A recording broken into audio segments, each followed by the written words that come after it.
Free notes, test, demo lectures तसेच online बॅचेससाठी आत्ताच the Infinity Academy app download करा. लिंक डिस्क्रिप्शनमध्ये दिलेली आहे.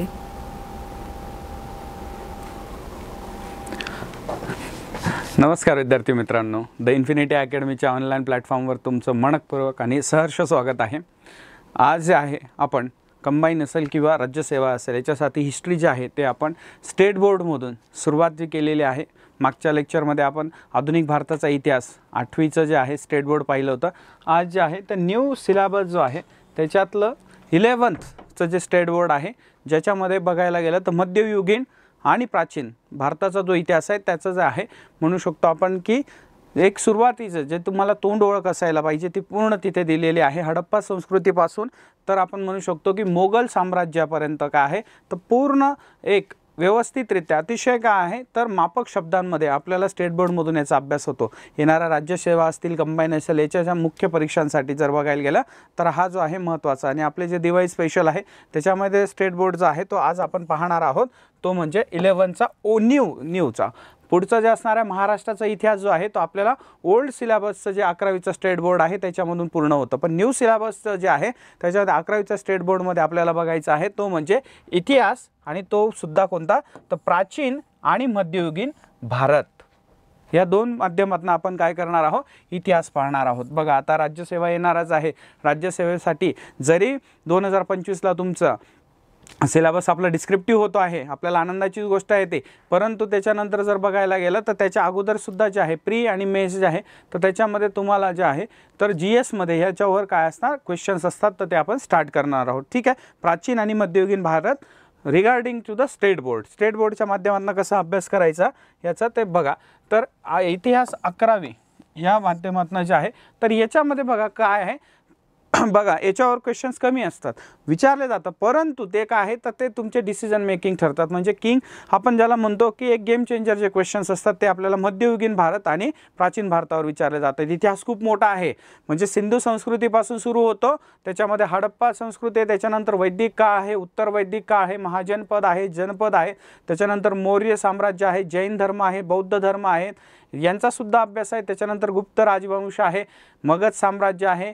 या सगळ्यांचा अभ्यास जो असतो तो प्राचीन भारतात येतो. त्याच्यानंतर जर बघायला गेलं तर मग वेगवेगळे जे सातवाहन आहेत, त्याच्यानंतर वाकाटक आहे, चोल आहे, पांड्य आहे, चेर आहे, दक्षिणेमधले महत्त्वाचे असे जे राज्य होते यांच्या माध्यमातून आपण काय बघतो तर मध्ययुगीन जो आहे तर तिथे सुरुवात होते आणि जो शेवट होतो त्याचा मध्ययुगीनचा तर जे आफ्टर मोगल्स ज्याला म्हणतात आपण, मुघलांनंतर औरंगजेब नंतर असलेले जे मोगल्स आहेत तर त्याला आफ्टर काय म्हटलं जातं तर मुघल्स म्हटले जातात. आणि त्याच्यामध्ये खरं बघायला गेलं तर तिथून आधुनिक भारताची सुरुवात आपल्याला बघायला मिळते. तर स्टेट बोर्डमध्ये जे आहे तर आपण पाहणार आहोत की कशा पद्धतीने जे आहे तर बघा याच्यामध्ये जे आहे आद्य शेतकरी हे करण्याची गरज नाही. त्यानंतर भारतातील आद्य नगरे याच्यासुद्धा जे आहे तर याच्यात आपण काही गोष्टी पाहणार आहोत. सिलेबस जो आहे तो अतिशय काय आहे तर समर्पकरित्या इथे दिलेला आहे. त्याच्यानंतर भारतातील ताम्रपाषाण युगीन गाव वसाहती बघायच्या, वैदिक काळ बघावा लागेल, जनपदे आणि महाजनपदे किंवा गणराज्य ज्यांना म्हटलं जायचं तर याच्यामध्ये मी जे तुम्हाला टॉपिक करून देतो एवढे वाचणं गरजेचं आहे.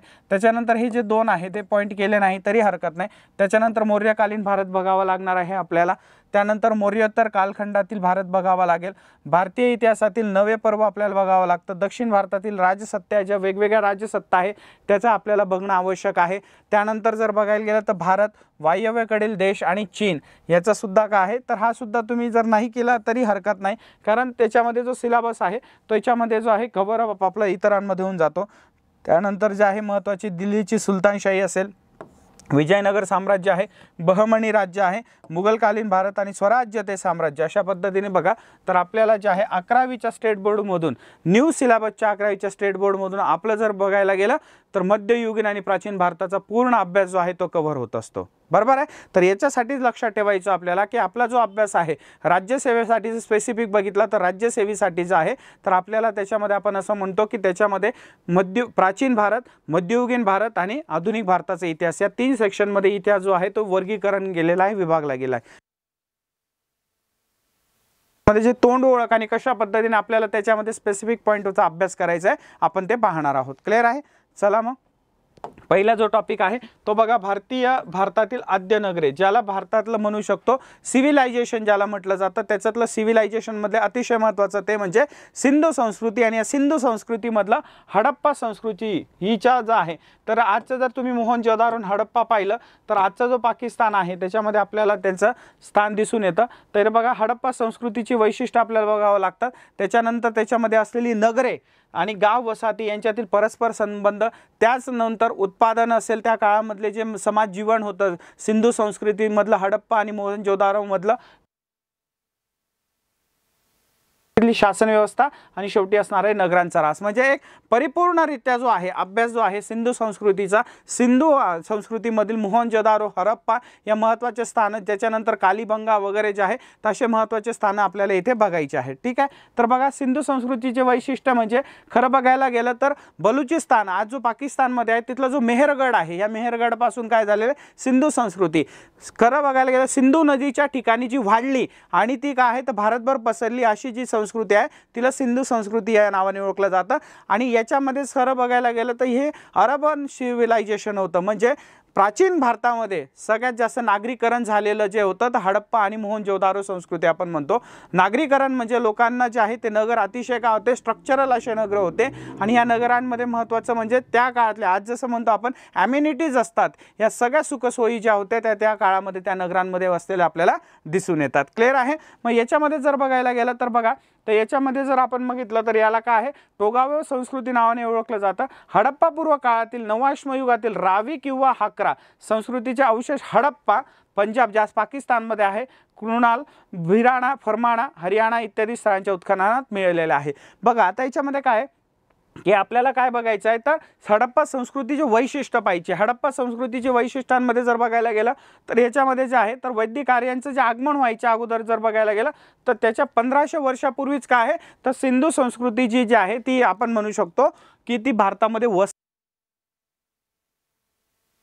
आणि याच्यामध्ये जर तुम्ही बघाल तर याच्यामध्ये सगळ्या गोष्टी ज्या आहे तर प्राचीन अवशेषांच्या माध्यमातून जसं इंग्रजांच्या काळामध्ये उत्खनन झालेलं आहे 19व्या शतकामध्ये आणि ज्या पद्धतीने आहे 20व्या शतकामध्ये ते उत्खनन झाले आणि काय आहे तर त्या आपल्या समोर तो इतिहास आलेला आहे. त्याच्यामध्ये लक्षात ठेवा तर त्याच्यामध्ये जर आहे हडप्पा संस्कृतीच्या नगरांमध्ये खालीलपैकी कोणती वैशिष्ट्य होती तर ती वैशिष्ट्यांमध्ये 1 बाय 1 बघा तर एक आहे अतिशय सुव्यवस्थित अशी त्यांची काय होती नगर रचना होती. जसं आज आपण आधुनिक जगामध्ये अम्युनिटीज म्हणत असतो, या अम्युनिटीज ज्या आहेत त्या ऑलरेडी कुठे होत्या तर यांच्यामध्ये बघा तर पक्क्या विटांचे बांधकाम असेल, त्याच्यात तयार केलेलं स्नानगृह आहे त्याला म्हणजे ग्रेट बाथ म्हणून जो ओळखला जातो तो त्याचं काय आहे अवशेष आपल्याला सापडलेला आहे. स्वच्छतागृह आहेत, विहिरी आहेत, यासारख्या सोयींनी युक्त असलेले विशाल घरे, त्यानंतर धान्याची कोठारे तिथे आढळलेली आहे. त्यानंतर इंग्लिश बॉन्ड पद्धतीची काय आहे तर 2 उभ्या आणि 2 आडव्या विटा रचून केलेले बांधकाम सुद्धा म्हणजे अतिशय नागरीकरण केलेली अशी हडप्पा आणि मोहनजोदारो संस्कृती आपल्याला असलेली दिसून येते. ठीक आहे. त्यानंतर जर बघायला गेलं तर मध्यवर्ती शासन व्यवस्था त्या काळामध्ये होती. तर पाणी आणि इतर साधन संपत्तीचे स्रोत तसेच व्यापार इत्यादींचे नियंत्रण जे आहे तर ते खरं बघायला गेलं तर कशाच्या माध्यमातून होतं तर ते एक शासन व्यवस्था होती. याच्यामध्ये विटांचा सुद्धा आकार सांगितलेला आहे. म्हणजे महत्त्वाचं काय दिलेलं आहे आपल्याला की त्यांचा जो वापर होता कोणत्याही वास्तू बांधकामासाठी तो अतिशय काय होता शास्त्रोक्त पद्धतीने होता. म्हणूनच त्याला काय म्हटलं जातं अर्बन सिव्हिलायझेशन असं तिला संबोधलं जातं. क्लिअर आहे. त्यानंतर समाज व्यवस्था कशी होती तर बघा समाज व्यवस्था जी होती तर ती अतिशय काय होती महत्त्वाची होती आणि ती त्याच्यामध्ये जर बघाल तुम्ही तर कुशल व्यक्तींचे व्यावसायिक वर्ग होते, श्रद्धा प्रणाली आणि त्याच्याशी निगडित असलेल्या वस्तू व वास्तू यांचे काय आहे तर मृत्यूनंतरच्या सुद्धा विधींचे काय आहे तर पुरावे आपल्याला आढळून आलेले दिसून येतात. म्हणजे 11वीचं जे स्टेट बोर्ड आहे हे वाचायचं कसं रिगार्डिंग दिस त्याच्याबद्दल आपण काय आहे इथे डिस्कस करत आहोत. त्यानंतर महत्त्वाचे आहे आर्थिक व्यवस्था. आर्थिक व्यवस्था सुद्धा म्हणजेच काय आहे तर आपण म्हणू शकतो सिंधू संस्कृती मोहनजोदारो हडप्पा काळामध्ये जर बघायला गेलं तर आपल्याला काय व्यापाराचे सुद्धा काय आहे पुरावे आढळतात. याच्यामध्ये जर आहे तर त्यांनी जे आहे सुबक मातीचे भांडे यांचे पुरावे आहेत.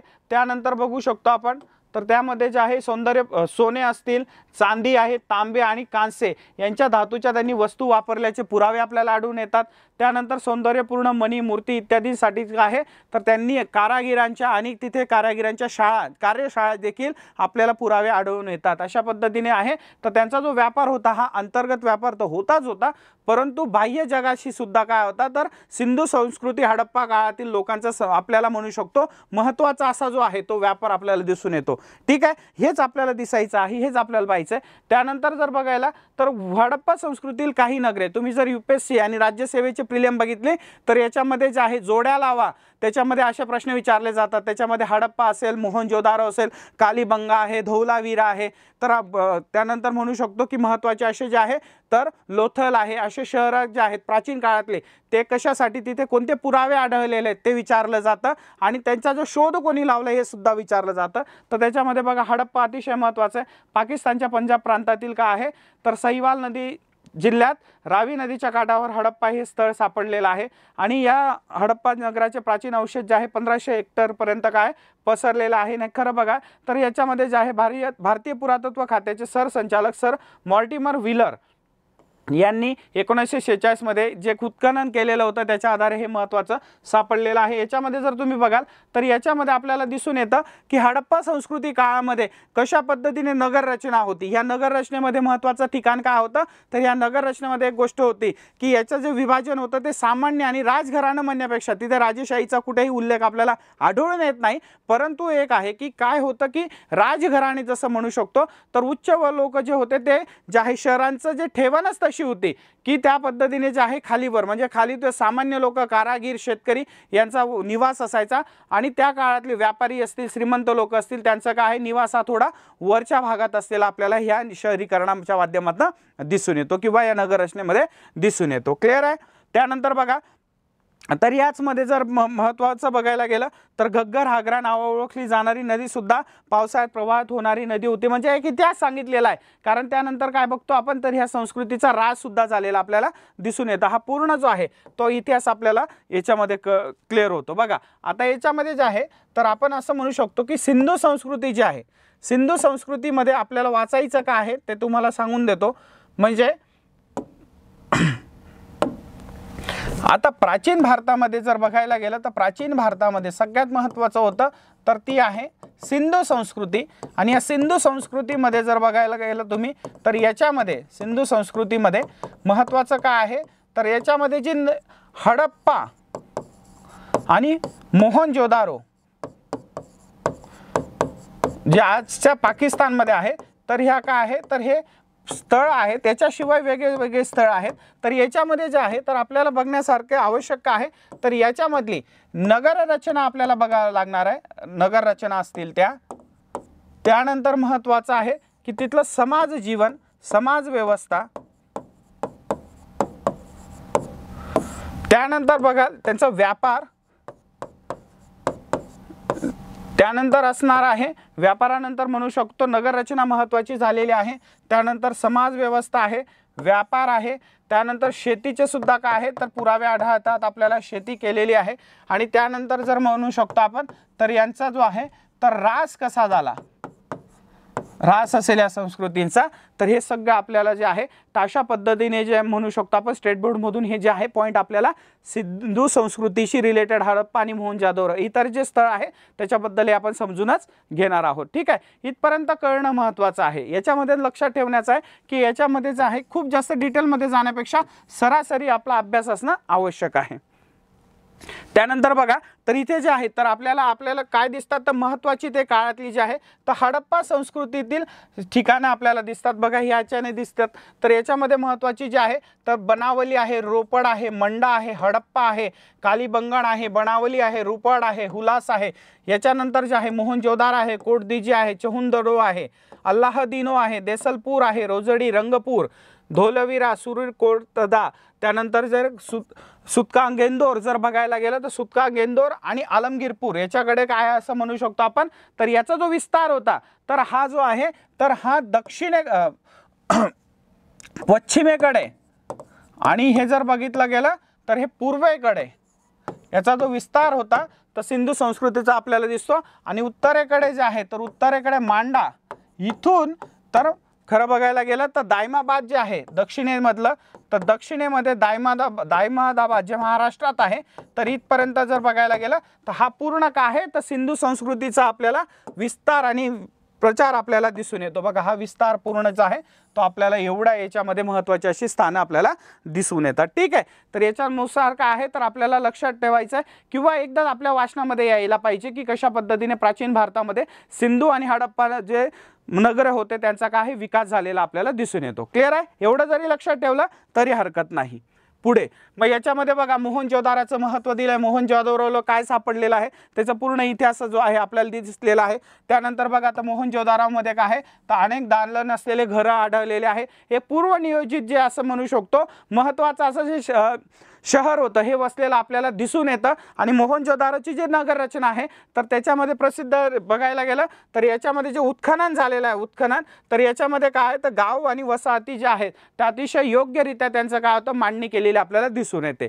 त्यानंतर असणार आहे कालीबंगन, तर कालीबंगन जे आहे बिकानेरहून 205 किलोमीटर अंतरावर राजस्थानच्या घग्गर नदीच्या काठी काय आहे तो वसलेला आहे। आणि महत्त्वाचं म्हणजे याचं जे उत्खनन आहे ते BC लाल ज्यांना म्हणतात बालकृष्ण थापर यांच्या मार्गदर्शनाखाली झालेलं आपल्याला दिसून येतं। त्याचनंतर कालीबंगन हे सुद्धा नागरी हडप्पा संस्कृतीची आणि त्याआधीची पूर्व हडप्पा संस्कृतीच्या अशा दोन वसाहतींचा तो काय आहे तर एक म्हणू शकतो आपण जोड आहे। आणि याच्यामध्ये काय आहे तर कालीबंगा जो आहे तर इथे आपल्याला काय आहे तर महत्त्वाच्या अशा ज्या गोष्टी आढळतात तर त्याच्यामध्ये जे आहे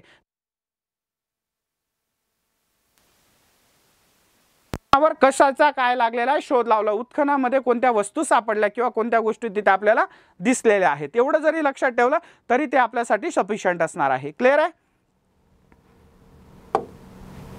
ओके, मला वाटतं आता दिसेल।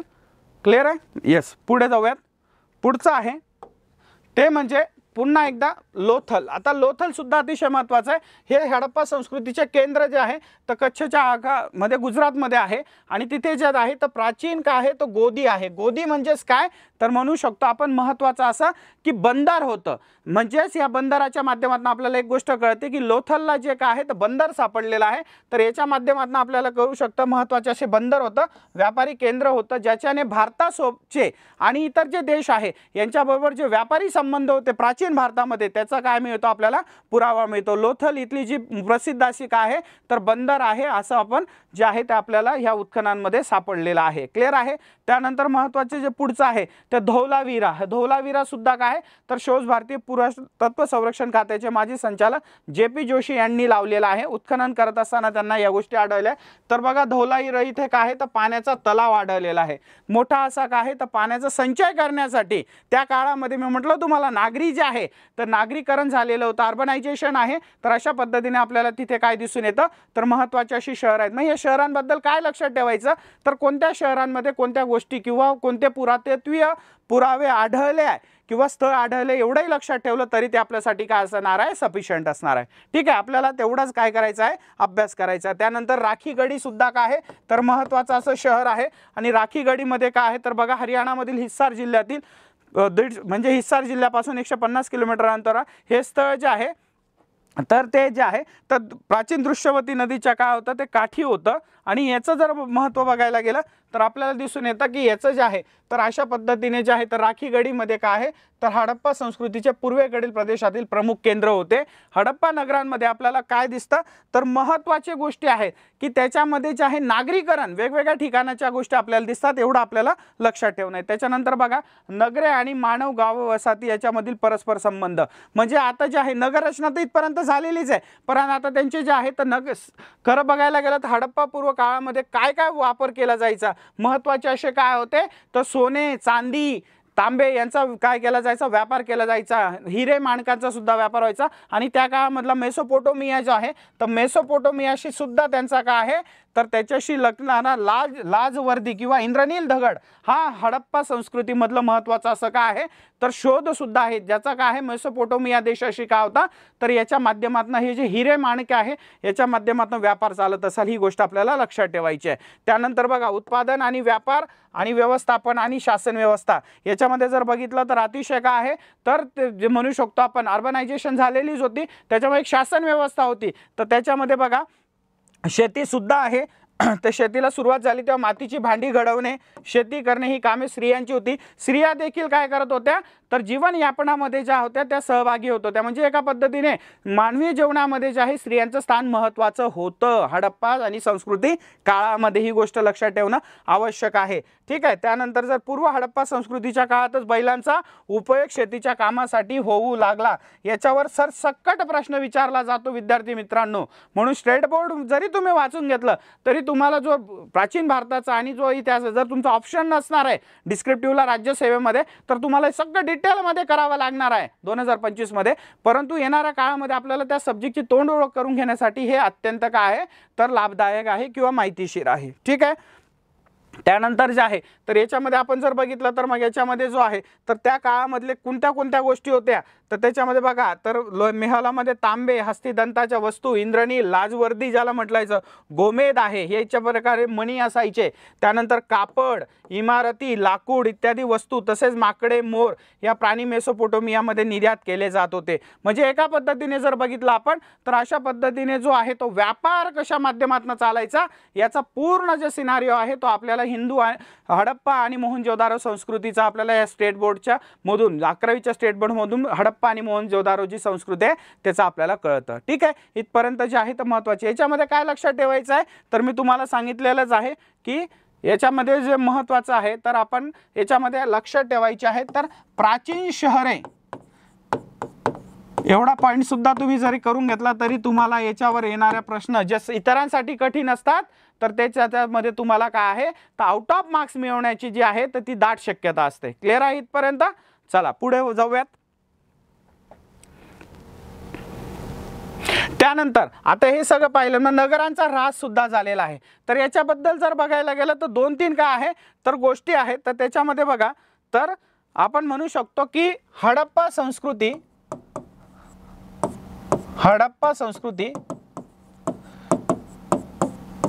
किंवा सिंधू संस्कृती हिच्या ऱ्हासाचे खरं बघायला गेलं तर तिथे जे आहेत तर 2-3 थेरीज आहेत. त्या थिअरीज मध्ये जर महत्त्वाचं आपण बघितलं तर 1 बाय 1 पाहणार आहोत यांचा ऱ्हास कसा झालेला आहे. तर या ऱ्हासाचे जे आहेत तर 2-3 कारण देतात. एक आहे पर्यावरणीय कारण,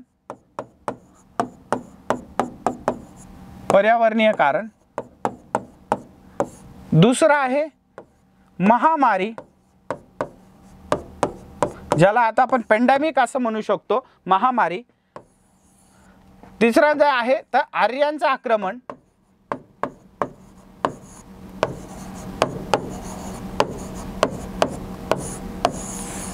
ज्यांनी वैदिक संस्कृती मानली जाते असं. तर हे जे आहे तर महत्त्वाच्या अशा ज्या थिअरीज आहे हा जो आहे तो सिंधू संस्कृती किंवा हडप्पा संस्कृतीचं काय मानलं जातं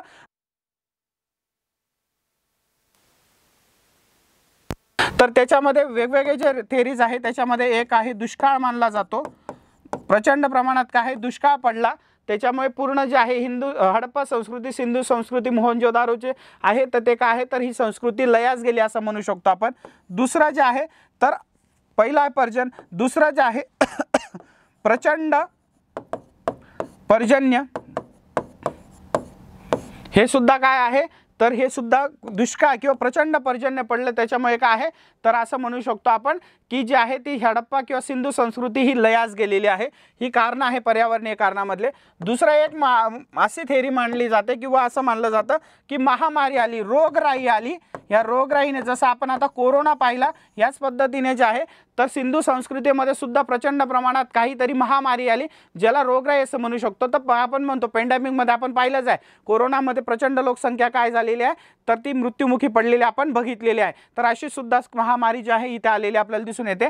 आणि जे लास्ट वन आहे तर उत्तरेकडून जे पुढे जेव्हा आपण बघणार आहोत सिंधू संस्कृती तर उत्तरेकडील जे आहे ते आक्रमण जे आहेत त्याच्यामध्ये जे म्हणू शकतो आपण आर्यांचं आक्रमण मानलं जातं आणि त्यांनी आक्रमण केल्यामुळे काय तर हडप्पा आणि सिंधू संस्कृतीवर ते भारी पडले आणि याचा काय झालेला आहे ऱ्हास झालेला आहे असं मानण्यात येतं. क्लिअर आहे. अशा पद्धतीने जे आहे तर ही सुद्धा काय आहे महत्त्वाची हडप्पा आणि सिंधू संस्कृतीच्या ऱ्हासाची कारणं आपल्याला दिसून येतात. क्लिअर आहे. तेच तिथे काय केलेलं आहे मेन्शन केलेलं आपल्याला दिसून येतं. बघा इथे सुद्धा तोच आहे. तर याच्यामध्ये पूर असेल हे म्हटलेलं आहे किंवा इथे पर्यावरणाचा ऱ्हास आहे असं देखील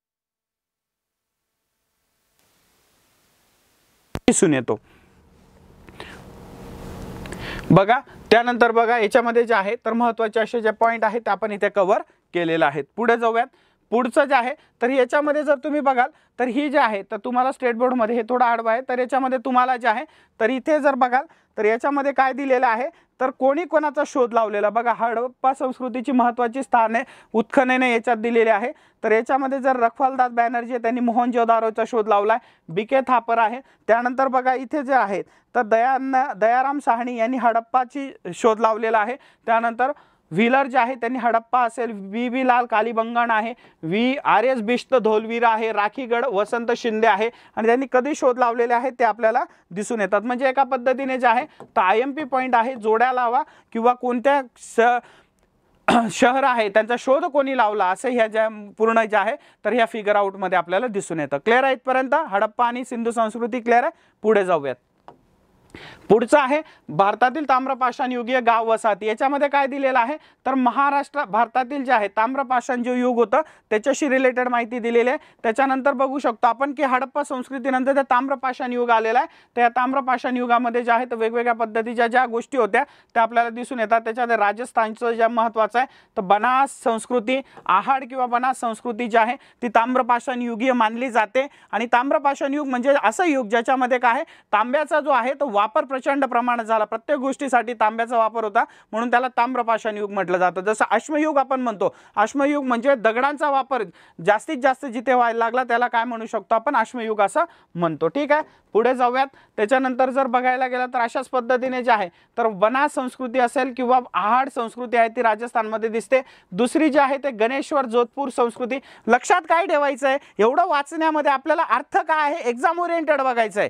आपल्याला काय करायचं आहे डिस्क्रिप्टिव्ह फॉर्मॅटमध्ये तर नंतर असणारच आहे, पण आपल्याला त्या संस्कृतीमध्ये कोणत्या महत्त्वाच्या गोष्टी आढळतात एवढं जरी आपण लक्षात ठेवलं तरी आपल्यासाठी काय आहे ते परिपूर्ण असणार आहे. ठीक आहे. तर त्याच्यामध्ये बघा गंगेचे जे खोरे आहे तर गेरू रंगाची भांडी आणि ताम्रनिधी जे कॉपर हॉर्ड्स म्हणतात तर ते आपल्याला आढळलेले दिसतात. ते गणेश्वर आणि जोधपूर संस्कृतीचं काय आहे तर महत्त्वाचा असा उल्लेख तिथे आपल्याला दिसून येतो. त्यानंतर पुढे जर बघायला गेलं तर बंगाल आणि बिहार आणि ओडिशा जे आहे तर याच्यामध्ये सुद्धा जे आहे ताम्रपाषाण युगाची स्थळे आपल्याला उजेडात येतात. हे लक्षात ठेवण्यापेक्षा एक फक्त वाचनाचा जो आपला भाग आहे त्याच्यामध्ये आपल्याला ते वाचणं आवश्यक आहे. त्यानंतर मध्य प्रदेशमध्ये महत्त्वाची अशी कोणती तर काहिता संस्कृती आहे. त्यानंतर माळवा संस्कृती आहे. या संस्कृती त्या काय आहेत तर खरं बघायला गेलं तर कुठे वसल्या आणि आफ्टर द म्हणू शकतो आपण महत्त्वाचे म्हणजे सिंधू संस्कृतीनंतर सुद्धा या ज्या संस्कृती आहे त्या महाराष्ट्रामध्ये असतील भारतामध्ये असतील वसलेल्या दिसतात आणि मोठ्या झालेल्या आपल्याला दिसून येतात. क्लिअर आहे. त्यानंतर गुजरातमध्ये बघा गुजरातमध्ये सुद्धा काय ताम्रपाषाण ग्राम वसाहतींचा विषय आहे. त्यानंतर ताम्रपाषाण युगीय महाराष्ट्र जे आहे तर महाराष्ट्रामध्ये उत्तर संस्कृतीचे लोक पावले याचा पुरावा दायमदाबाद इथे आहे. मी म्हटलं ना तुम्हाला सिंधू संस्कृतीचा जो विस्तार आहे हा उत्तरेला जम्मू आणि काश्मीर मधलं जे मंडा आहे या मंडापासून तर दक्षिणेमध्ये जर बघायला गेलं तर महाराष्ट्रातल्या दायमाबादपर्यंत होता आणि पूर्व आणि पश्चिमेला बघायला गेलं तर पूर्वेला आलमगीर पासून तर दक्षिणेला सुतकोंदागेर जो आहे पाकिस्तानमध्ये जे आहे तर एवढा काय होता तर हा जो म्हणू शकतो आपल्याला संस्कृतीचा वारसा होता किंवा प्रचाराने तेवढा प्रसार झालेला होता किंवा विस्तार होता. तर याच्या माध्यमातून दायमाबाद इथे सुद्धा काय आहे तर तिला सावळदा संस्कृती असं सुद्धा म्हटलं जातं. ठीक आहे. तर ही जी ताम्रपाषाण युगीय महाराष्ट्रामध्ये आपल्याला दिसून येतं तर सावळदा जे आहे तर ही सावळदा नावाने सुद्धा संस्कृती जे शहादा धुळे म्हणजे नंदुरबार जिल्ह्यामध्ये जे शहादा आहे तर तिथे शहाद्याजवळ काय आहे तर सावळदे गाव आहे आणि या सावळदे गावावरून सावळदा संस्कृती असं सुद्धा म्हटलं जातं. आजही तुम्ही जर शहादा सावळद्याला गेले तर तुम्हाला तिथे जे आहेत तर प्राचीन भारतातले अवशेष आढळतात. उत्खननांमध्ये आपल्याला दिसतं तापी नदीच्या काठी काय आहे तर जे सावळदे गाव आहे या सावळदे जवळ आपल्याला ही संस्कृती वसलेली आणि मोठी दिसते. तिला सावळदा संस्कृती असं म्हटलं जातं जी ताम्रपाषाण युगातली काय आहे असल्याचे पुरावे आपल्याला देत असते. क्लिअर आहे. ठीक आहे. मग त्याच्यामध्ये बघा तर दायमदाबादला जे सापडलेला मातीचा कुंभ आहे त्याच्यानंतर महाराष्ट्रामध्येच माळवा आणि जोरवे संस्कृती सुद्धा काय आहे तर ती वसलेली आहे. त्याला भारतामधले किंवा महाराष्ट्रामधले आद्य शेतकरी म्हणून देखील काय केलं जातं ओळखलं जाते. हा इतिहास आपल्याला जो आहे तो प्राचीन भारताचा अशा पद्धतीने याच्यातनं दिसत असतो. क्लिअर आहे. बघा सावळदा संस्कृती म्हणजेच काय आहे तर सावळदा हे गाव धुळे जिल्ह्यात आहे. ठीक आहे, आणि ते तापी नदीवर आहे. सावळदा संस्कृतीचा काळ इसवी सन 2000 ते 1800 इसवी सन पूर्व जो आहे तेवढा जुना आहे. तरी याच्यामध्ये जे आहे सौराष्ट्र राज्यातील संस्कृतीच्या लोकांशी काय त्यांचा संबंध आहे. म्हणजे धुळ्यामधलं जे आहे तर सावळदा, या सावळदा ठिकाणी काय आहे तर तापी नदीच्या काठी मी तुम्हाला म्हटलो आजही तिथे संशोधन चालू आहे आणि प्रचंड प्रमाणात तिथे जे आहेत ऐतिहासिक पुरावे आपल्याला मिळतात आणि अशा पद्धतीने तिला सावळदे संस्कृती असं सुद्धा म्हटलं जातं. क्लिअर आहे.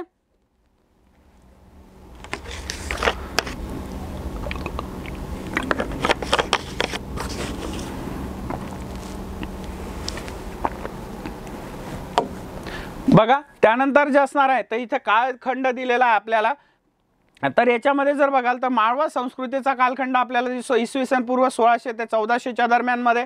त्यानंतर आपल्याला आहे पूर्व जोरवे संस्कृती इसवी सन पूर्व 1400 ते 1000च्या मध्ये. त्यानंतर उत्तर जोरवे संस्कृती आहे इसवी सन पूर्व 1000 ते 1700 मध्ये. अशा पद्धतीने जे भारतामध्ये आहे तर महाराष्ट्रामधले जे इनाम गाव आहे येथील सुद्धा माळवा संस्कृतीच्या काळातील लोकांची जी आहे तर नगर रचना आपल्याला दिसून येते. आता हे वाचण्यामध्ये आपल्याला लक्षात काय ठेवायचं आहे की ती संस्कृती कुठे होती आणि त्या संस्कृतीचे पुरावे कशा पद्धतीने आपल्याला दिसून येतात. क्लिअर आहे.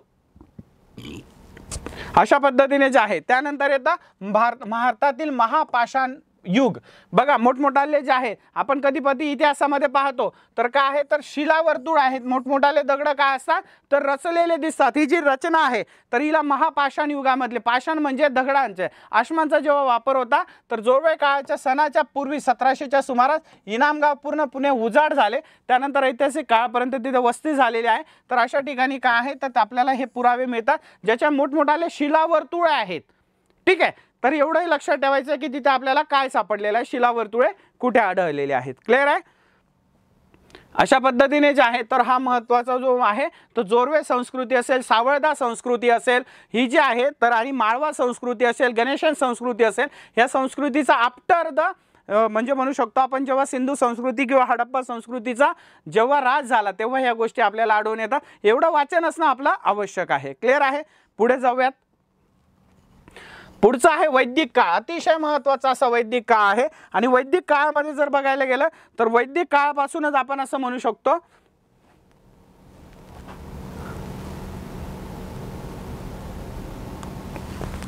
वैदिक काळामधूनच आपण ज्या महत्त्वाच्या गोष्टी आहेत त्या पाहणार आहोत.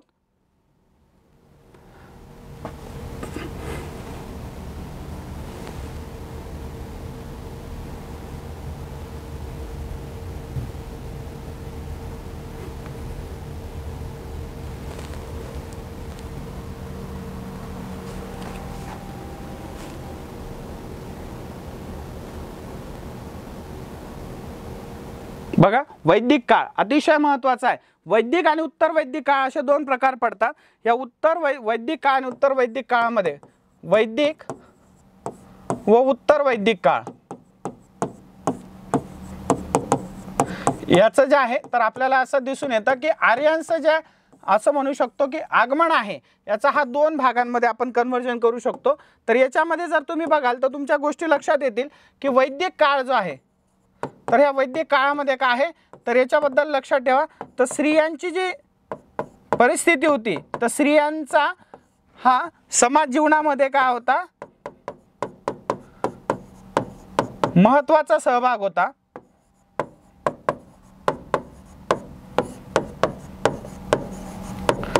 परंतु उत्तर वैदिक काळात बघाल तर स्त्रियांची परिस्थिती काय झालेली आहे तर ती बिकट झाली. स्त्रियांची सामाजिक स्थिती ही ढासळलेली दिसते.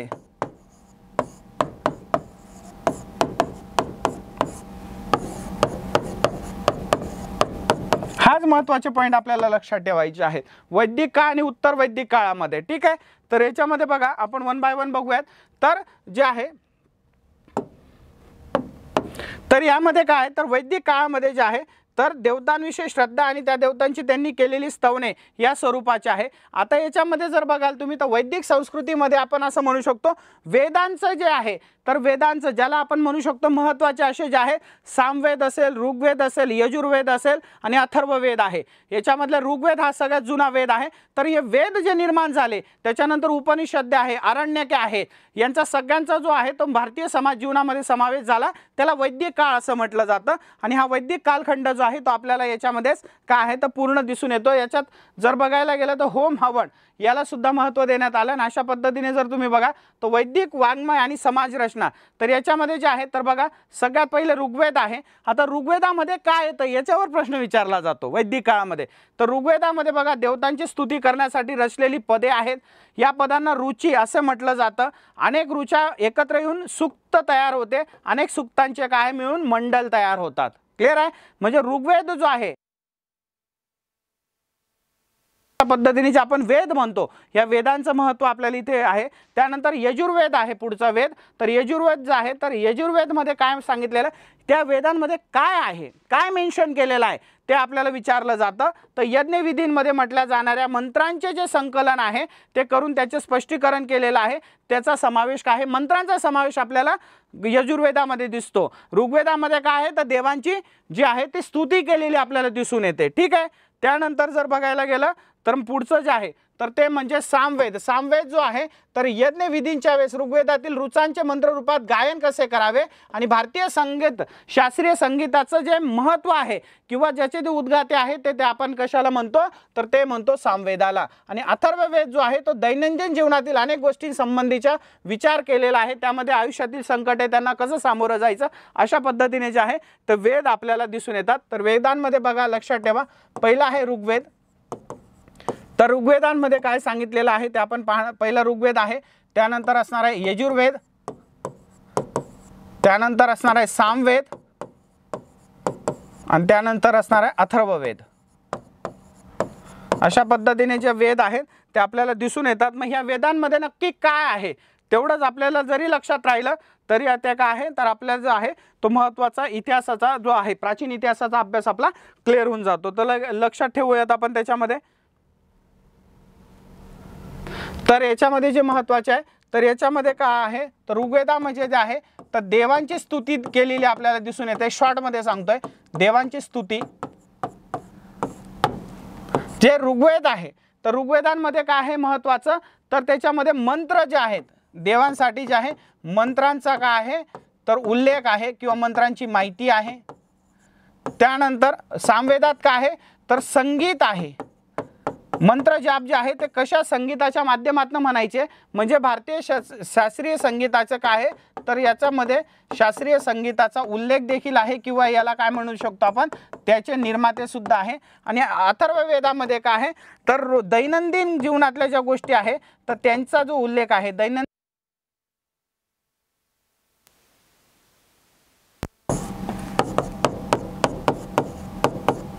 यांचा उल्लेख जो आहे गोष्टींचा उल्लेख आपल्याला दिसतो। अशा पद्धतीने पहिला ऋग्वेद, दुसरा यजुर्वेद, सगळ्यात जुना जो आहे ऋग्वेद सुद्धा आहे, तिसरा आहे सामवेद आणि चौथा जो आहे अथर्ववेद। अशा पद्धतीने जे आहे तर हा जो महत्त्वाचा असतो म्हणू शकतो आपण।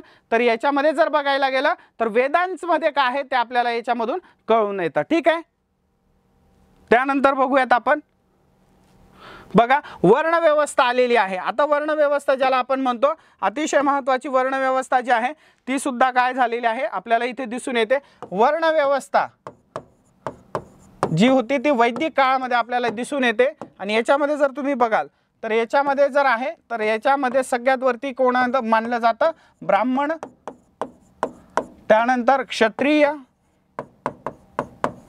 चातुर्वर्ण ज्याला म्हणतो आपण, त्यानंतर वैश्य आणि चौथा असणार आहे शूद्र।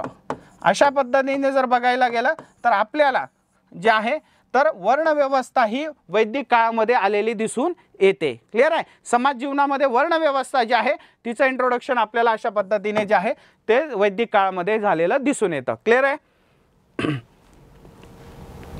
त्यानंतर वर्णव्यवस्था असेल नंतर आश्रम व्यवस्था सुद्धा आहे। आता ही आश्रम व्यवस्था काय आहे ती पण बघून घेऊयात।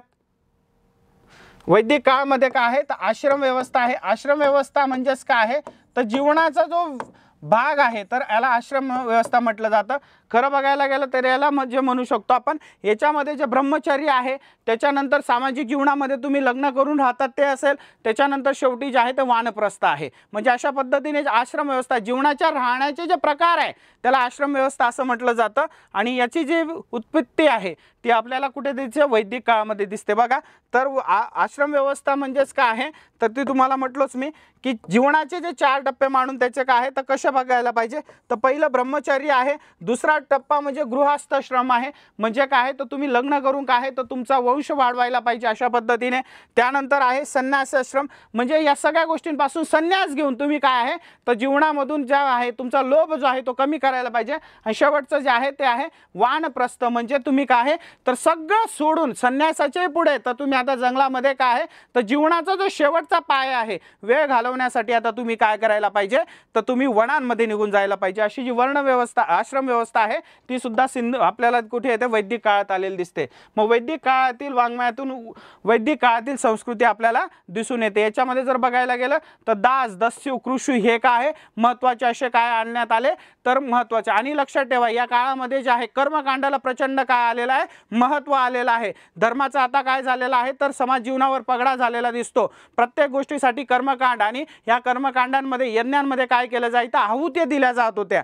तर अशा पद्धतीने जे आहे तर वैदिक संस्कृती जी आहे ती सिंधू संस्कृतीपेक्षा वेगळं आहे. आणि एका बघू शकतो देव देवांतर यज्ञ याच्या माध्यमातून काय आहे तर समाज जीवनामध्ये आता आपण म्हणू शकतो प्रचंड असा बदल झालेला आपल्याला वैदिक काळात आणि उत्तर वैदिक काळात झालेला आहे. क्लिअर आहे.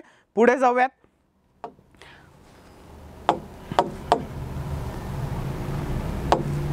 ते आहे जनपद आणि गणराज्य.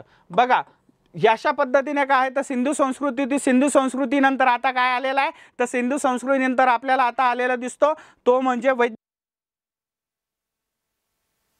जनपदे. हे अतिशय महत्त्वाचं आहे. हे काय आहे जन किंवा महाजनपदे म्हणजे आजचे जे वेगवेगळे राज्य आहेत भारतामध्ये तर त्या काळामध्ये प्राचीन काळामध्ये सुद्धा काय असे 16 महाजनपदे होते. 16 राज्यांमध्ये काय आहे तर प्राचीन भारत जो होता विभागला गेलेला होता. आणि असे जे महाजनपद आहेत तर त्यांना काय म्हटलं जायचं पहिले जनपद म्हटलं गेलं नंतर महाजनपद घेतले गेले. तर बघा तर नातेसंबंध बांधल्यामुळे ज्या लोकांमध्ये आपण एक आहोत अशी भावना निर्माण झाली त्या लोकांना वैदिक लोक जन असं म्हणत.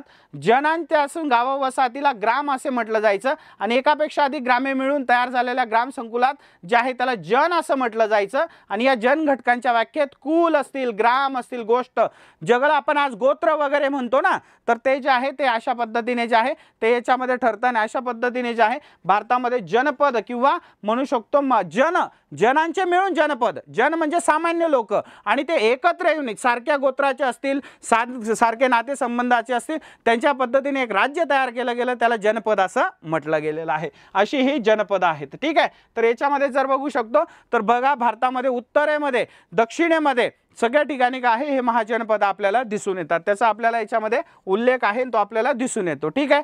पुढे जाऊयात. याच्यामध्ये जे आहे तर महाजनपदांचा जो विस्तार आहे आणि विकास आहे आपल्याला दिसून येतं. तर याच्यामध्ये काय होतं की महत्त्वाचे असे जे आहे तर ऋग्वेद काळातील असतील तर त्याच्यामधलं भरत आहे किंवा महत्त्वाचे असे जे आहे तर महत्त्वाचे जे उल्लेख महाजनपद आहेत ते आपल्याला इथे दिसून येतात. तर याच्यामध्ये बघा कोणकोणत्या गोष्टींचा उल्लेख आहे तर त्याला आपल्याला दिसतो प्राच्यमध्ये अंग मगध क्रिय अणु अलीन भलाणू हे काय आहे तर आपण असं म्हणू शकतो जनपदांची नावं आहेत प्राचीन काळातली. ते लक्षात ठेवा. त्यानंतर येतो गणराज्य.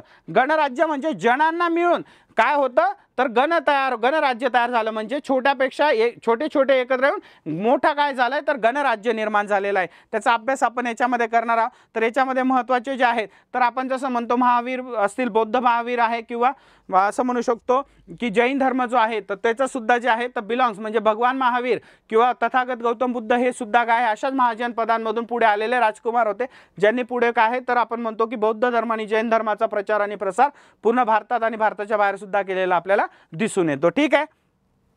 त्यानंतर बघा तर याच्यामध्ये जे आहे तर लोकसत्ता पद्धती होती म्हणजे डेमोक्रेटिक जे गोष्टी होत्या त्याच्यामध्ये आपण असं म्हणू शकतो की त्याच्यामध्ये जे लोकांचे काय होती सत्ता होती. गणराज्य होते. नावातच आहे गणराज्य. आजही भारताला आपण काय म्हणतो गणराज्य म्हणतो. का गणराज्य म्हणतो कारण भारतामध्ये काय आहे तर भारतामध्ये गणराज्य आहे लोकांचं राज्य आहे त्याच्यामुळे आपण त्याला गणराज्य अशी गणराज्य आहे ते अशी महत्त्वाची आपल्याला याच्यामध्ये दिसून येतात महाजनपदांमध्ये. ठीक आहे. पुढे भारतातील दुसरे नागरीकरण. आता हे जे महाजनपदांचा उल्लेख असेल दुसरे नागरीकरण महाजनपदे यांच्यामध्ये काय लक्षात ठेवायचं आहे तर याच्यामध्ये लक्षात ठेवायचे महत्त्वाचे असे कोणते आहेत तर बघा 16 महाजनपदांचा उल्लेख हा जैन आणि बौद्ध धर्माच्या ग्रंथांमध्ये आपल्याला झालेला दिसून येतो. ठीक आहे. इथपर्यंत जो आहे तो आपल्याला क्लिअर आहे. आणि त्याच्यामध्ये जे आहे ते आपल्याला दिसतं की कशा पद्धतीने जे आहे तर महत्त्वाची अशी 16 महाजनपदं होती भारतामधली महत्त्वाची प्राचीन भारतामधली. तर लक्षात ठेवा अश्मक असेल अवंती आहे त्यानंतर मत्स्य आहे, कुरु आहे, शूरसेन आहे, गांधार आहे, कंबोज आहे, पांचाल, कोसल, चेदी, वत्स्य, मल्ल, रुज्जी, काशी, अंग आणि मगध हे भारतातली का आहे तर महत्त्वाची अशी 16 महाजनपदं होती. ठीक आहे. तर याच महाजनपदांमधून आपण म्हणू शकतो की पुढे बौद्ध धर्म आणि जैन धर्माचा प्रचार आणि प्रसार आपल्याला झालेला दिसून येतो. ठीक आहे. त्याच्यानंतर जर बघायला गेलं तर अशाच पद्धतीने काय आहे तर महत्त्वाची जी महाजनपद आहे त्याच्यामध्ये काशी सुद्धा काय आहे तर महत्त्वाचं असं जे आहे तर महाजनपद होतं आणि नगर सुद्धा आहे, त्यांच्या राजधान्या तिथे विचारल्या जातात आपल्याला. त्यानंतर बघा इथे महाजनपदे आणि त्यांच्या राजधानीची शहरे, मी तुम्हाला म्हटलोच की याच्यावर डायरेक्ट काय आहे जोड्या लावा म्हणून प्रश्नांमध्ये विचारलं जातं. तर पहिलं काशी आहे, काशीबद्दल काय आहे ते आपल्याला दिसून येतं.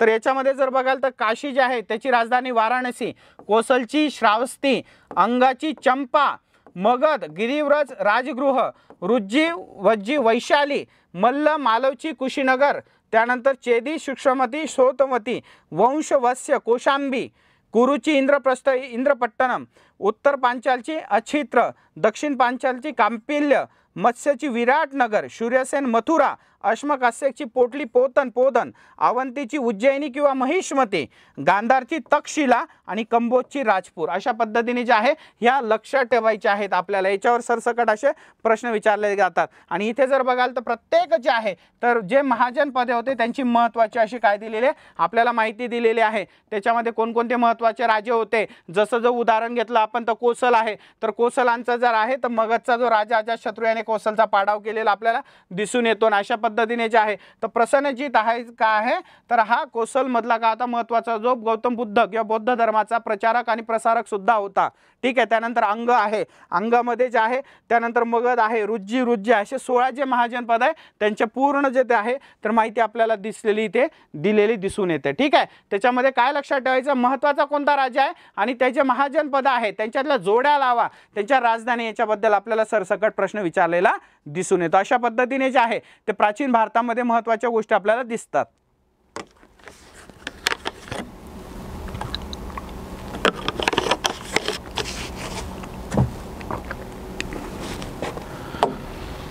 बघा याच्यामधली जे आहे तर महाजनपदांमधील राजव्यवस्था, श्रेणी व्यवस्था, राजव्यवस्था आपल्याला दिलेली आहे. राजा हा काय क्षत्रियच असावा अशी काय होती किंवा ब्राह्मणाने राजपद ग्रहण करू नये असं सुद्धा म्हटलं जायचं. म्हणजे राजा हा काय असायला पाहिजे तर क्षत्रियच असायला पाहिजे. ब्राह्मणाने काय करायचं आहे तर देवधर्माचं जे कार्य ते करायचं आहे. वैश्यानी यांच्यासाठी जो व्यापार आहे ते करायचा आहे. शूद्राने वरच्या तिघी जे आहेत तर त्यांची काय करायची आहे तर किंवा त्यांच्याबद्दल काय कार्य करणं अशी ती वर्ण व्यवस्था ती जर बघायला गेली तर श्रेणी व्यवस्था सुद्धा तिथे आपल्याला लागू होती ही आपल्याला इथे दिसून येते. क्लिअर आहे. अशा पद्धतीने जर आपण बघितलं तर आपल्याला या गोष्टी होतात त्या क्लिअर होत आहेत. त्याच्यामध्ये जर बघायला गेलं तर महाजनपदांमधली जी राजव्यवस्था आहे ते आपल्याला क्लिअर दिसते. अशा पद्धतीने जो कालखंड हा महत्त्वाचा आहे. त्यानंतर बघूयात आपण त्याच्यामधील तत्वज्ञान आणि विविध संप्रदाय जे होती त्यांचं आपल्याला याच्यामध्ये काय तर याच्यामध्ये नवीन धर्मप्रवाह आले. त्याच्यामध्ये सगळ्यात पहिले तो जैन धर्म. ठीक आहे. आणि त्याच्यानंतर बघायला येतो तर तो म्हणजे वर्धमान महावीर जे आहे 24 तीर्थकर आणि त्याच्यानंतर येतो तो प्रसिद्ध असा तथागत गौतम बुद्धांचा बौद्ध धर्म. अशा पद्धतीने आपल्याला जे आहे तर प्राचीन भारतामध्ये जे आहे तर आपल्याला दोन महत्त्वाचे जे दिसून येतात. त्याच्यामध्ये जर बघितलं तर त्याच्यामध्ये जैन जो धर्म आहे हे नवीन धर्म प्रणाली आली. तर जैन धर्मामध्ये जे आहे तर लक्षात ठेवा तर जैन धर्म जो आहे याच्यामध्ये 24 तीर्थकर होऊन गेले. 24 तीर्थकार म्हणजेच काय आहे तर जैन धर्माचं जे आहे तर ते प्रचार आणि प्रसार करणारे. याच्यातले जे सगळ्यात प्रसिद्ध आहे ते आहे भगवान महावीर.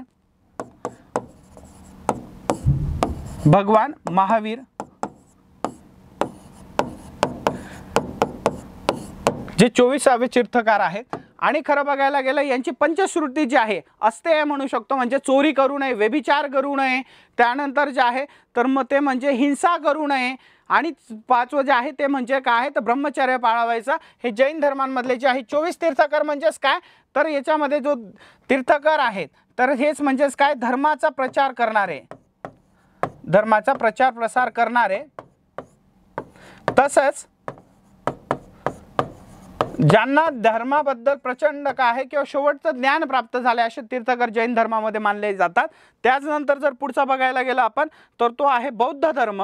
तर बौद्ध धर्मामध्ये सुद्धा लक्षात ठेवा, तर बौद्ध धर्मामध्ये सुद्धा जे आहे तर आपल्याला दिसून येतं तर ते हे दोघे जे आहेत तथागत गौतम बुद्ध असतील किंवा जैन धर्म मधले भगवान महावीर असतील, हे सुद्धा काय आहे क्षत्रिय घराण्यात येऊन राजपुत्र असून देखील त्यांनी काय केलेलं आहे तर राज पदाचा त्याग केलेला आणि सत्याच्या जे आहेत शोधासाठी आपल्याला ते निघालेले दिसून येतात। याच्यामध्ये जे महत्त्वाचं आहे तर त्याच्यामध्ये जर आपण बघू शकतो वर्धमान महावीरांचं जर बघायला गेलं तर त्याच्यामध्ये जे आहे तर पिता सिद्धार्थ हे धातुक कुळातले होते आणि आई त्रिशैलवादी ही लिच्छवी कुळातील, हे जे काय होतं तर आपण महाजन पद पाहिलं ना, त्या महाजन पदांमधलं काय एक महाजन पद होतं, त्यांच्या पत्नीचं नाव होतं यशोदा होतं आणि वयाच्या 30व्या वर्षी त्यांनी सत्याच्या शोधार्थ काय आहे गृहस्थ आश्रमाचा काय केला त्याग केलेला आहे। अशा पद्धतीने ज्याच पद्धतीने आपण म्हणू शकतो तथागत गौतम बुद्ध सुद्धा यांनी सुद्धा काय केलेलं आहे तर सत्याच्या शोधासाठी काय केलेलं आहे तर राजगृहाचा त्याग केलेला आहे। अशाच पद्धतीने जे आहे तर महावीरांनी अर्धमागधी या लोकभाषेत काय केलेलं आहे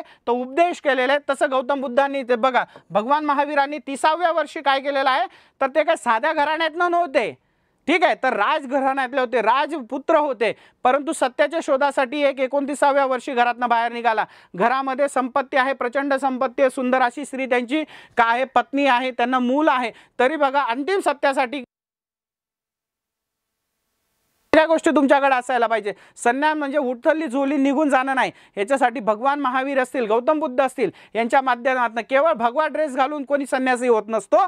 तर त्याच्यामध्ये एक गोष्ट लक्षात ठेवा, अंतिम सत्याचा जो शोध घेण्यासाठी निघाले ते गौतम बुद्ध किंवा आपण म्हणू शकतो भगवान महावीर यांनाच अंतिम सत्याचा काय झालेला आहे तर तिथे आपण म्हणू शकतो की त्यांना तिथे त्याची प्रचिती आली। आणि खरं बघायला गेलं तर क्षत्रिय कुळातनं आलेले हे लोक काय आणि म्हणू शकतो राजपुत्र असताना देखील काय सर्वस्वाचा त्याग करून यांनी अंतिम सत्य आणि स्वतःचेच काय तर जैन धर्म आणि बौद्ध धर्माचा प्रचार आणि प्रसार आपल्याला करून दिलेला दिसून येतो। बघा वयाच्या 29व्या वर्षी गौतम बुद्धांनी सुद्धा सत्याच्या शोधार्थ गृह त्याग केलेला आपल्याला दिसून असतो। आणि या घटनेला बौद्ध परंपरेत निष्क्रमण म्हणजे सत्याच्या शोधासाठी काय आहे तर तीव्र तपसाधना यासारख्या गोष्टींच्या माध्यमातून त्यांनी जे आहे बोधगयाला जे आहे तर भगवान गौतम बुद्ध नाही तर खरं बघायला गेलं तथागत गौतम बुद्ध जे आहे भगवान हा शब्द काय आहे त्यांच्यासाठी योग्य होणार नाही, कारण ते काय आहे तर महापरिनिर्वाण झालेला आहे, ठीक आहे। भगवान महावीर आपण म्हणतो पण तथागत गौतम बुद्ध ज्यांना सगळ्या गोष्टींचं ज्ञान आहे असे ते तथागत गौतम बुद्ध,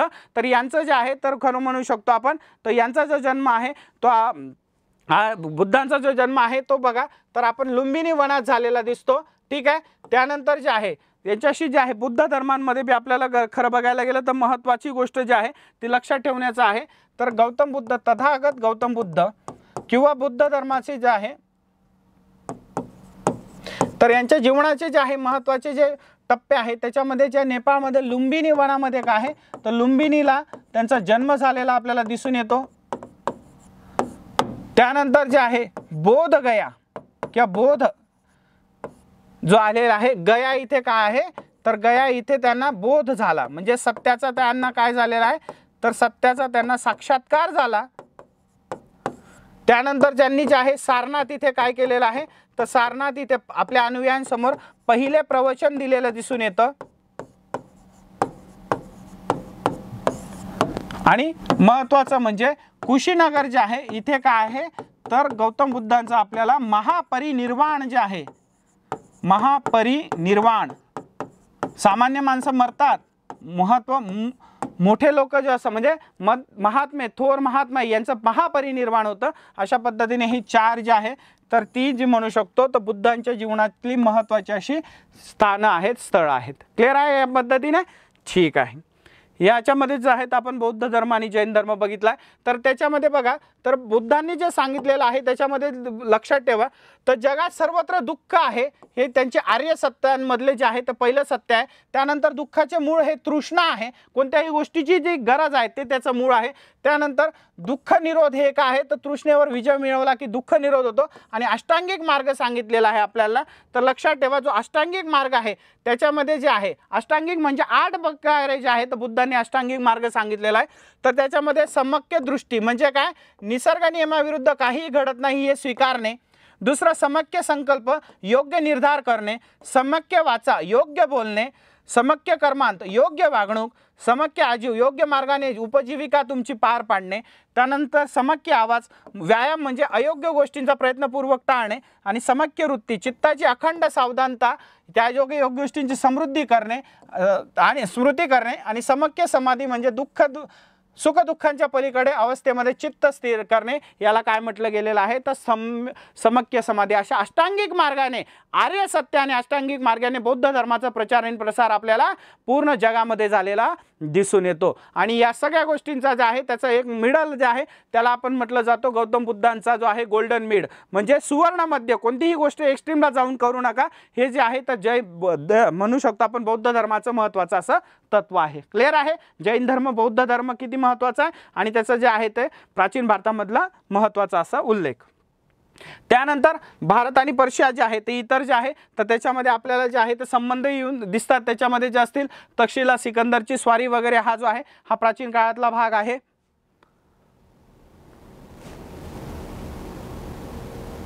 आता ही सिकंदरची स्वारी महत्त्वाची आहे. सिकंदरची स्वारी जेव्हा होती तेव्हा भारतामध्ये मगध साम्राज्य जे आहे तर मगध साम्राज्य काय आहे एक पॉवरफुल असं साम्राज्य होतं. आणि मगध साम्राज्य जे आहे तर लक्षात ठेवा याची जे आहे तर मगध साम्राज्य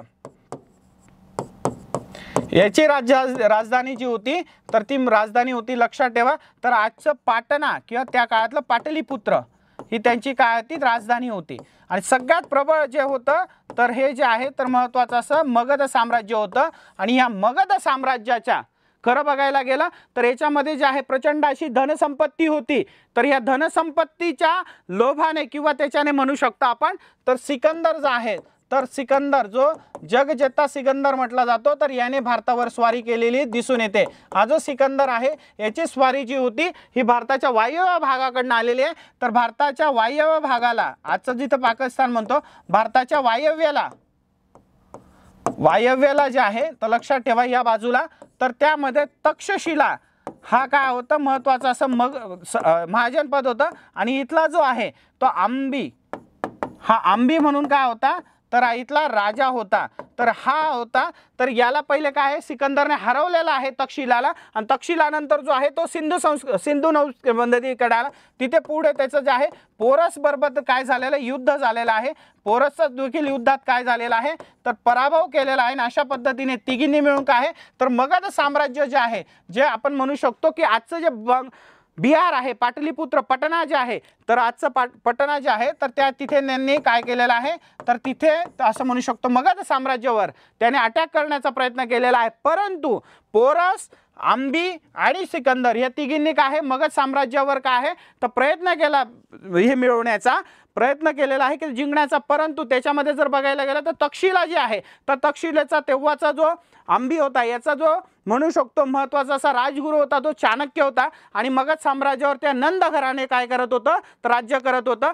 तर तो एका पद्धतीने त्याचा जो अपमान झालेला आहे नंद घराण्यामध्ये तर त्या नंद घराण्यामध्ये असं म्हणू शकतो की त्याच्यानंतर जे आहे चंद्रगुप्तच्या माध्यमातून काय आहे तर साम्राज्यामध्ये तिथे मगध साम्राज्याचा अंत झालेला आपल्याला दिसून येतो. आणि पुढे जर आहे तिथे मौर्य साम्राज्याचा विस्तार आणि विजार आपल्याला झालेला दिसून येतो. क्लिअर आहे.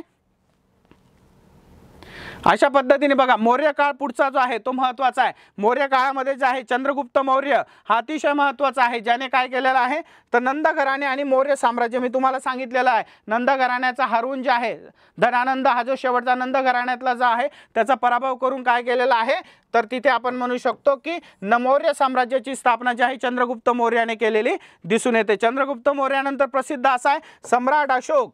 ठीक आहे. सम्राट अशोक आणि चंद्रगुप्त मौर्य काळातला भारत बघा प्रचंड असा जो आहे तर पूर्ण भारतावर जे आहे तर ते मौर्य साम्राज्याचं काय आहे तर आपल्याला विस्तार आणि विचार दिसतो किंवा त्याचं जे आहे महत्त्वाचं असं काय दिसतं तर आपल्याला साम्राज्य विस्तार दिसतो. आणि त्याच्यानंतर जर बघायला गेलं तर तो म्हणजे सम्राट अशोक ज्याला चक्रवर्ती सम्राट अशोक असं म्हटलं जातो ज्याने प्रचंड प्रमाणात शिलालेख असतील स्तंभलेख असतील याच्या माध्यमातून काय आहे तर बौद्ध धर्माचं जे आहे तर प्रचार आणि प्रसार आपल्याला केलेला दिसून येतो. अशा पद्धतीने जे आहे तर त्याच्यानंतर जो आहे सम्राट अशोक आहे बिंदुसार त्याच्यानंतर आहे. त्याच्यानंतर जर बघायला गेला तर कलिंग जे युद्ध आहे या कलिंग युद्धामधले प्रचंड असा जो मानवी नरसंहार बघून जो आहे तर तिथे बघायला म्हणू शकतो आपण की चक्रवर्ती सम्राट अशोकाने काय आहे तर युद्ध धोरण सोडून शांततेच्या मार्गाने आता जीवनयापन करण्याचं ठरवलं आणि त्याने प्रचंड प्रमाणामध्ये काय आहे तर भारताच्या बाहेर एशियामध्ये काय आहे तर बौद्ध धर्माचा प्रचार आणि प्रसार आपल्याला केलेला दिसून येतो। म्हणून बौद्ध काळामध्ये मौर्य काळामध्ये जे आहे तर बौद्ध धर्माचा सुवर्ण काळ असं म्हटलं तरी ते अयोग्य ठरणार नाही। ठीक आहे, अशा पद्धतीने तेव्हा जे आहे ते महत्त्वाचे असं काय काय त्यानंतर मौर्योत्तर काळ दिसतो। तर मौर्योत्तर काळातील शुंग साम्राज्य, सातवाहन साम्राज्याचा उदय, राजव्यवस्था, साहित्य, कला आणि लोकजीवन याचा जो आहे मौर्यानंतरचा जो कालखंड आहे तो आपल्याला दिलेला आहे। त्याच्यामध्ये सातवाहन साम्राज्यांचा जो आहे तो उदय आपल्याला दिसतो। त्याच्यामध्ये जर महत्त्वाचं म्हटलं तर महाराष्ट्रामधलं जे आहे तर नाशिक, पुणे, औरंगाबाद इथे काय आहे तर सातवाहनांची म्हणजे आधुनिक महाराष्ट्राचे जे मूळ आहे ते आपल्याला सातवाहन साम्राज्यामध्ये आलेली दिसून येतात। अशा पद्धतीने जो आहे तर जो हा इतिहास आहे आपल्या समोर येतो की सातवाहन हे काय आहे तर आधुनिक महाराष्ट्राचे ते जनक सुद्धा किंवा असं म्हणू शकतो की ते जे त्याचे काय आहे तर त्याच्यामध्ये आपल्याला मूळ दिसतं ते महाराष्ट्राचं। ठीक आहे, मग याच्यामध्ये जर महाराष्ट्रातील पैठण हे काय आहे तर सातवाहनांची राजधानी होती, ज्याचा उल्लेख असं म्हणू शकतो आपण की आपल्याला प्राचीन भारतामध्ये दिसून येतो। ठीक आहे, प्रतिष्ठान हे त्याचं काय होतं नाव देखील होतं। त्यानंतर यावेळेसचे राजव्यवस्था वगैरे त्या गोष्टी दाखवलेल्या आहेत। ठीक आहे, सांगितलेलं आहे आपल्यानंतर जे महत्त्वाचे असे ते आहेत तर शिलालेख असतील, त्यानंतर जे आहे महाराष्ट्रामधले जे नाशिक आहे इथे जी पांडवलेणी आहे ही सुद्धा सातवाहन कालीन आहे। गौतमीपुत्र सातकर्णी याचा नावाचा तिथे उल्लेख आढळतो। त्याच्यानंतर जे आहे तर अजिंठा असेल, वेरूळ असेल ह्या सुद्धा लेण्या महत्त्वाच्या आहे। कार्ल्या इथली सुद्धा काय आहे बौद्ध लेणी तेवढीच प्रसिद्ध आहे। अशा पद्धतीने जे आहे तर या वास्तूंच्या माध्यमातून इतिहास आपल्या समोर येत असतो। ठीक आहे, तर अशा पद्धतीने जे आहे आज आपण जो आहे तर तो प्राचीन भारताचा जो आहे इतिहास पाहिला आहे। पुढच्या सेक्शनमध्ये आपण जो आहे तर तो मध्ययुगीन भारताचा इतिहास बघणार आहोत। त्यामध्ये महत्त्वाचं काय आहे की तुम्हाला जे आहे तर स्टेट बोर्डमध्ये नक्की किती वाचायचं, काय वाचायचं आणि हे ज्या महत्त्वाच्या आहेत तर ह्या काय आहेत तर ह्या आपण मध्य आशियातील भटक्या टोळ्या असतील, याच्यामध्ये इंडो ग्रीक, शक, कुशाण, त्यानंतर कुशन साम्राज्य, गुप्त साम्राज्य, वर्धन साम्राज्य, कारकोटक साम्राज्य आणि यांच्या पद्धतीचे आहे तर महत्त्वाचे असे जे साम्राज्य आहे अशा पद्धतीने जो आहे तो पूर्ण भारताचा प्राचीन इतिहास जो आहे तो आपण आज पाहिलेला आहे। तर पुढच्या नेक्स्ट लेक्चरमध्ये जेव्हा आपल्याला वेळ मिळेल तेव्हा आपण मध्ययुगीन भारत पाहणार आहोत। तोपर्यंत गुड बाय एव्हरीवन।